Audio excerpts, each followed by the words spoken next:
Seorang ayah digelandang ke Mako Polres Luwu lantaran tega mencabuli anak tirinya sejak duduk di bangku kelas 4 SD. Korban yang kini duduk di bangku sekolah menengah pertama lantas melaporkan tindakan bejat ayah tirinya lantaran sudah tidak tahan dengan perbuatan pelaku.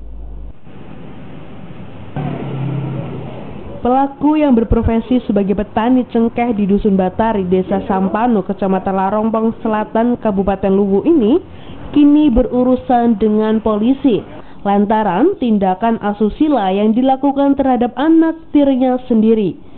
IB dilaporkan ke polisi oleh korban dan keluarganya setelah korban menceritakan kejadian yang dialaminya sejak kelas 4 sekolah dasar.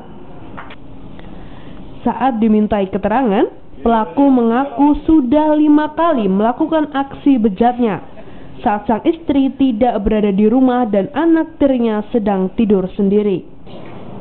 Korban ini motifnya adalah selalu mendapati korban sendiri di rumah. Dengan itu pelaku tergiur terhadap anak tirinya sendiri, sehingga melakukan persetubuhan terhadap anak tirinya itu. Di hadapan polisi, korban mengaku melakukan perbuatan bejatnya di rumah dan kebun cengkeh.